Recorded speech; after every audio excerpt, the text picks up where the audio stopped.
Buenas tardes a todos, un gusto saludarlos. Primero que nada agradecer al Consejo Incide por la oportunidad de poder participar con ustedes y compartir algunas reflexiones sobre el tema de familia y empresa, es lo que a mí me toca compartir.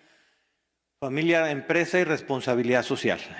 Más que una exposición, quiero compartir una reflexión con ustedes y algunos datos que creo que son interesantes para darnos cuenta cuál es la realidad familiar, cómo la empresa incide en la familia y cómo la familia también puede tener una incidencia directa en el desempeño de las empresas. Les voy a compartir algunos datos que generamos en una encuesta que hacemos cada 2 o 3 años en la fundación que me toca el honor de dirigir, que se llama Incluyendo México. Y esta es una encuesta de vida y familia que hicimos en el 2021. Entre muchas preguntas que hacemos para saber cuál es el sentir de la población a nivel México, le preguntamos de estos factores que ven aquí relacionados, familia, trabajo, tiempo libre, religión, política, amigos, qué tan importante lo consideran dentro de su vida. Si se dan cuenta, no sé, si el láser no está jalando. Bueno, si se dan cuenta, en el caso de la familia es la que ocupa el ranking más alto. El 97% de las personas considera a la familia como muy importante, más que el trabajo, más que el tiempo libre, más que la religión. En todos los demás factores, y se ha mantenido en el tiempo, 97, 96, 97. Después sigue el trabajo, luego el tiempo libre, la religión, y en ese orden se van dando. Entonces, todos tenemos claridad que para nosotros la familia es lo más importante. El tema es qué entendemos por familia. Cómo estamos percibiendo o definiendo a la familia. Entonces hicimos una siguiente pregunta y le dijimos a la gente, ¿qué palabras te vienen a la mente cuando dices la palabra familia? Las primeras, en la primera mención, son amor y unión. Dense cuenta cuántas de las personas hablaron de hijos en la primera mención. ¿Ya se dieron cuenta del porcentaje? 5%. Entonces, cuando uno está pensando en familia, no le llega a la mente el proyecto de familia. Lo que está pensando normalmente, y eso lo pudimos verificar mediante otras preguntas de control, es que piensan en la familia de origen, no en la que van a crear. No en un proyecto de familia, sino en la que tienen hoy. Entonces están pensando en papás, están pensando en hijos, están pensando en hermanos. Le preguntamos después, ¿qué palabras te vienen a la mente cuando escuchas la palabra matrimonio? Amor, compromiso, unión. Aquí está mucho más distribuido. Dense cuenta, cuando hablas de matrimonio, ¿cuántas personas hablan de familia e hijos? 4%, hijos, 1% en su primera mención. Eso habla de cuál es la forma en que está pensando la gente hoy respecto a la familia. Y el tema de los hijos y la sustentabilidad ya es un tema que nos debe de empezar a parar las antenas y lo que debemos pensar. Hay un estudio que a través de un sociólogo que trabaja con nosotros, a lo mejor algunos de ustedes los conocen porque hemos difundido bien su investigación, que se llama Familia y Bienestar, y hace también un estudio sobre la composición de las familias de acuerdo al INEGI. Se llama Fernando Pliego, un sociólogo, doctor en sociología de la UNAM. Hace ciertos estudios y uno de ellos genera este cuadro en donde dice cómo se han venido conformando las familias en los últimos 20 años. Si se dan cuenta, la pareja casada en los tipos de hogar que había ocupaba el 60% de los hogares. El 60% de los hogares eran familias con pareja casada y un 13% eran parejas en unión libre y personas solas, 6.44%. ¿Qué pasó en 20 años después? Del 60 bajó al 43% de los hogares casados, las parejas en unión libre se fueron del 13 al 20.43% y las personas solas se duplicaron. Ya en la tarde hablaremos de muchos de los incentivos que la gente encuentra hoy respecto del tema familiar en el taller que se va a realizar sobre las cosas que podemos hacer. pero me adelanto un poquito y recordemos que nosotros trabajamos por incentivos, negativos o positivos. Los humanos, al final de cuentas, queremos ser felices. La pregunta es cómo percibimos la felicidad y qué cosas estamos haciendo para ser felices. Esto es un reflejo de cómo la gente está percibiendo la manera de realizarse y cómo las cosas y las generaciones han venido cambiando respecto de estos temas. Una de las reflexiones que haremos más profundas es la evaluación de las generaciones. Ustedes saben que culturalmente se ha dividido las secciones etarias por generación. Unos son los baby boomers, que son las personas mayores. Nosotros ocupamos la generación X, de los 70 para acá. Luego llega una siguiente generación, que son los millennials, y luego ya unos más, los matrimonios más jóvenes o las personas profesionistas más jóvenes son la generación Z. Tenemos valores y formas de priorizar las cosas diferentes.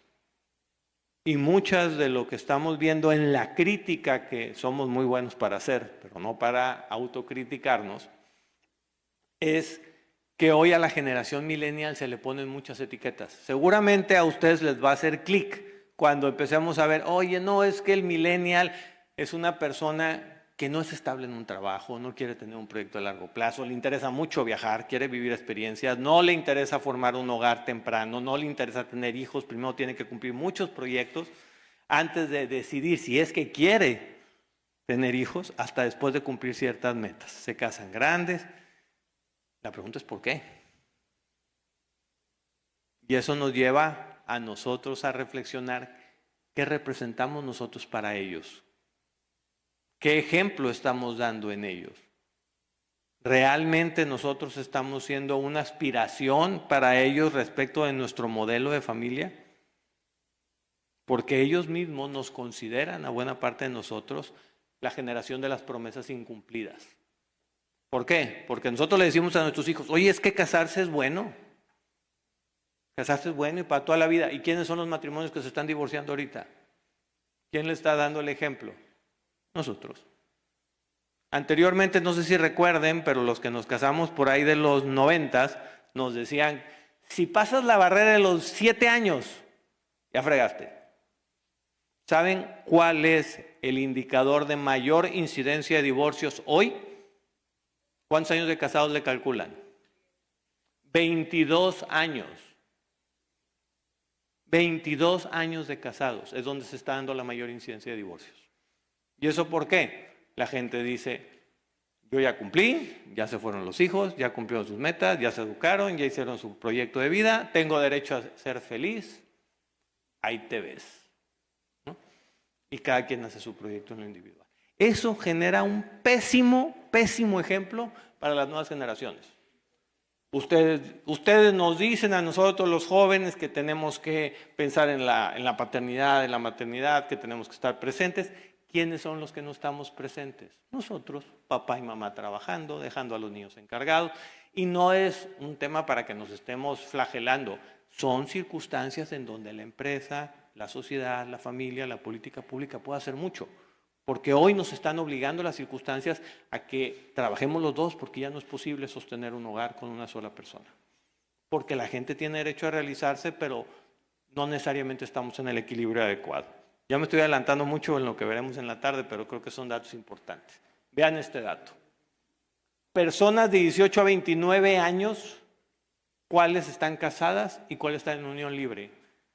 Si se dan cuenta, casadas pasamos del 34% de los jóvenes, de 18 a 29 años, de 34 al 14% de las parejas jóvenes. Y las de unión libre del 14 al 25%, casi se duplica. Ahí nos estamos dando cuenta cómo se están conformando los hogares. Es una situación crítica que estamos viviendo. Se hizo otro estudio en donde se analizan 16 países con datos estadísticos para ver cuáles eran los indicadores principales de bienestar social y los correlacionaban con el tipo de hogar con el que se estaba conviviendo. Entonces, ¿cuáles son los niveles de bienestar en las parejas casadas, en las parejas que tienen unión libre, donde hay papá soltero, mamá soltera, papá en segundas nupcias, etcétera? Y el resultado, aunque parezca que no necesariamente se ve en la realidad es que los mejores indicadores de bienestar familiar se dan en los hogares constituidos por papá y mamá biológicos, donde están casados por el civil y por la iglesia, en la religión que sea. Donde existe un compromiso de largo plazo, donde existen compromisos entre la pareja, donde hay un sentido de trascendencia, es donde se dan los mayores indicadores de bienestar. No quiere decir que en un matrimonio de ese tipo no haya problemas, pero los otros están en condiciones todavía más críticas. Y este es un ejemplo.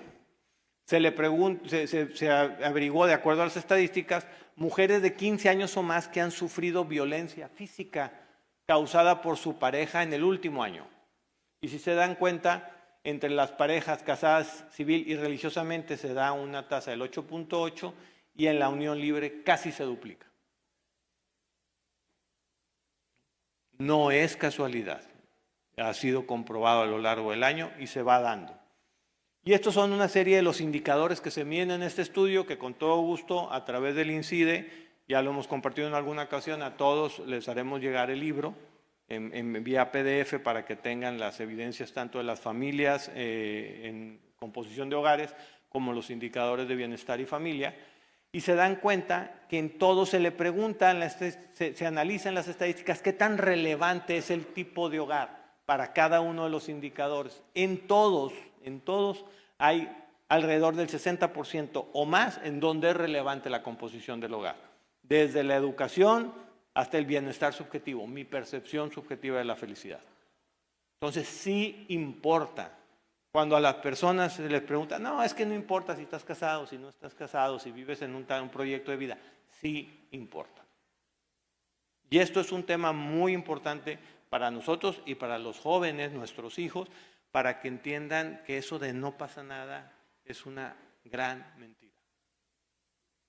El compromiso, el proyecto de largo plazo, el hablar de la construcción de un hogar y de un proyecto de familia es tan relevante para alcanzar la felicidad individual que no lo podemos dejar de lado.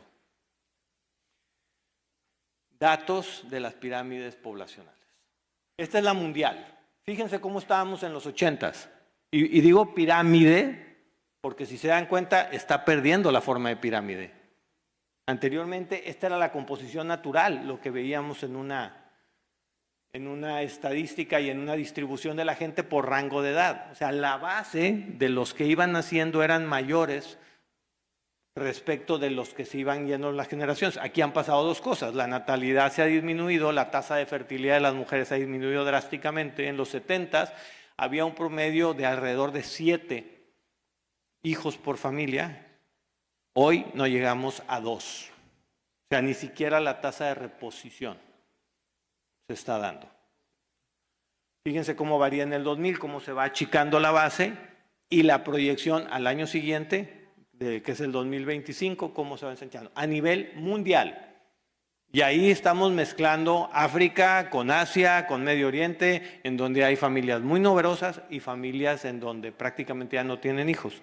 Y por eso en la siguiente pongo el ejemplo de España, que tiene ya muy avanzado esta cultura antinatalista y que los está llevando prácticamente a un suicidio. Vean. Es impresionante el cambio de cómo está ya prácticamente en la actualidad de España en su columna. Ya no están naciendo hijos. Si de por sí ya en los 80s ya estaban complicados, porque ya esta agenda antinatalista no es algo que haya nacido aquí en México, ni es algo que haya nacido por iniciativa. Hay desgraciadamente muchos intereses globales que promueven el antinatalismo. Y en Europa fue uno de los primeros lugares donde se empezó a experimentar en esto. ¿Alguien recuerda en los 80s la frase de la familia pequeña vive mejor? ¿Y menos hijos para darles más? Bueno, esas frases es parte de una política global que viene desde los 70s. Esto nos está condenando como sociedad a que el sector productivo y que la sustentabilidad de un país se acabe. Desgraciadamente los intereses que se manejan hablan de que prácticamente la tecnología sustituye al humano y salimos sobrando, lo cual es falso. Pero bueno, esa es una realidad y ahora veamos México. Vean cómo estábamos en los 80, donde todavía no tenía impacto todas las campañas antinatalistas, y vean cómo estamos ahorita. Ese es el efecto cultural que dura décadas en generar impacto. Es importante que hayan conocido estos datos porque esta es la incidencia en lo que tiene la familia. Las curvas que ven abajo son curvas de cómo va creciendo la población y nos lleva prácticamente hasta el 2100. Entonces ya en el caso de España, si se dan cuenta, me voy a regresar una. Si se dan cuenta, en el 2025 ya llegaron al pico. Ya la población está cayendo. Con todo, y que la base superior, es decir, las personas mayores, siguen aumentando por el tema de la salud pública, por el tema de los cuidados, en donde la gente vive más. En el caso nuestro, seguimos creciendo, pero se está aplanando ya la curva, y por ahí del 2070 a 2080 ya empezamos en declinación. Pero no quiere decir que nos estemos renovando como sociedad con nuevas generaciones. Simplemente la gente se está haciendo más vieja y vive más, porque la base se está achicando.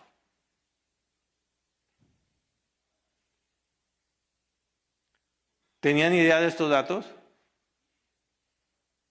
Bueno, esto es lo que le llaman el invierno poblacional, que mucho se escucha y que está llevando a nuestra sociedad y a nuestro mundo a un exterminio provocado. Entonces, esta mentalidad que de repente muchos jóvenes tienen, y la generación Z, uno de los valores principales es el ecologismo, que hacen que nos ven como plaga en el planeta. O sea, ven al humano, y mucho de lo que ven en las películas se ve al humano como una plaga que está exterminando el planeta. Entonces dicen que ya no nazcan. Hazle un favor al planeta. De hecho, hay organismos que están promoviendo, hazle un favor al planeta, no tengas hijos. Es una contradicción con lo que la realidad nos dice.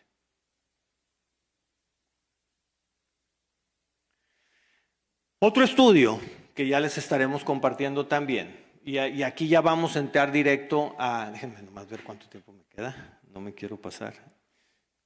3 minutos, 4 minutos más, se los voy a decir rápido. Los que tengan mayor interés los invitamos al taller, vamos a hablar mucho más de esto. Hay una relación en un estudio de psicotraumatología entre lo que es vivir la adversidad en etapas primarias de nuestra vida, en la infancia, y conductas sociales que luego se reflejan en nuestra persona y en lo que vivimos en la sociedad. Entonces, hay una vinculación directa entre adversidad infantil y conductas sociales, y ese es el porcentaje de correlación. El 54% de la depresión que está viviendo las personas en México está vinculada a adversidades vividas en la infancia. El 58% de los temas de suicidio, el alcoholismo, la drogadicción, las drogas intravenosas, el asalto sexual, la obesidad, temas de salud directamente. O sea, ¿qué tiene que ver la adversidad y las emociones con la salud y con la obesidad? Muchísimo. Porque en muchos casos se van a dar cuenta que la obesidad es un medio de defensa emocional, de rechazo. Hay mucha explicación científica al respecto de neurociencia. La obesidad, la hipertensión, la diabetes. Y aquí, perdón que me regrese, aquí es donde la pregunta es, ¿y como empresas y como cámaras estamos jugando a favor o estamos jugando en contra de nosotros mismos? Porque una cosa es ver, normalmente los estudios que se hacen es, ¿qué tanto afecta la vida familiar en el rendimiento, en la rentabilidad empresarial? Como que muchos dicen, oye, ¿vale la pena apostarle a la familia porque eso te va a generar mayor productividad? Por supuesto que vale la pena. Pero también nos tenemos que preguntar si la empresa le ayuda o no le ayuda a la familia. Porque a fin de cuentas está compuesta por humanos y los humanos son los que importan como centro y las empresas son medios de realización y de producción. Pero toda persona lo que busca es realización personal. Y la primera empresa y el primer proyecto de vida, que es con lo que termina esta presentación, es la familia. Nuestro primer proyecto humano es la familia, desde que somos hijos. Es nuestro primer papel y el primer rol que jugamos. Luego la construcción de la familia propia. Y todo alrededor va jugando en favor o en contra. No voy a ahondar en esta parte por respeto al tiempo de todos ustedes. Esto lo vamos a platicar más al detalle. Hay que trabajar en factores protectores de la familia hacia los niños, hacia los padres o cuidadores y factores culturales que inciden en el bienestar familiar. Y ahí la empresa tiene mucho que hacer. ¿En qué incide? Ahora sí vemos la incidencia del trabajo, en la vida empresarial, el bienestar o malestar familiar, en la productividad, en las incapacidades, en la rotación de personal, la calidad del trabajo, el ambiente laboral, los tiempos de respuesta, los accidentes o la oferta de mano de obra.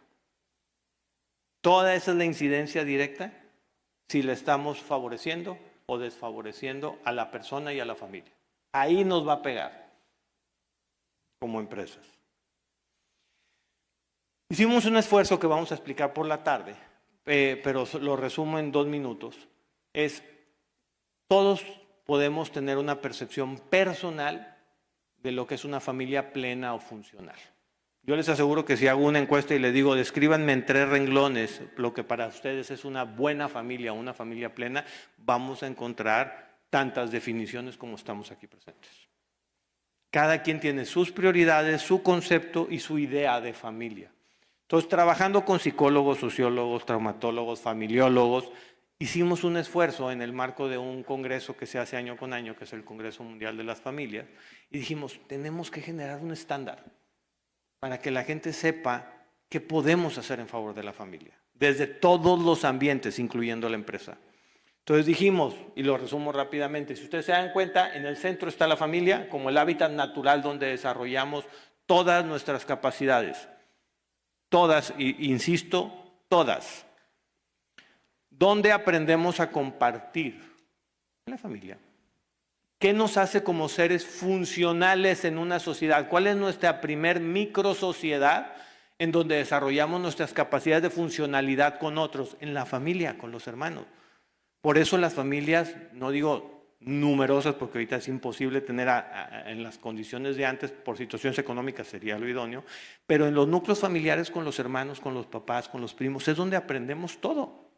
A compartir, a pelearnos, a contestarnos, a ser resilientes, a poder negociar, a trabajar en equipo. Papá, nos llevas al cine, queremos ir a tal lado. Ahí es donde nos volvemos seres funcionales. Desgraciadamente hoy vivimos con hijos únicos, con papás no presentes, en donde todo el mundo les dice, es que tú eres especial, eres único, no hay nadie como tú. Mentira, somos uno de una sociedad en donde tenemos nuestras capacidades y virtudes, tenemos una identidad propia, pero no estamos ni por arriba ni por abajo de otros con los que tenemos que aprender a convivir. Entonces, una familia en un sentido de plenitud tiene que tener 3 grandes objetivos, en donde sus integrantes tengan proyecto y propósito de vida, en donde las familias tengan un sentido de identidad y pertenencia y donde las familias se encuentren en un ambiente seguro y de salud.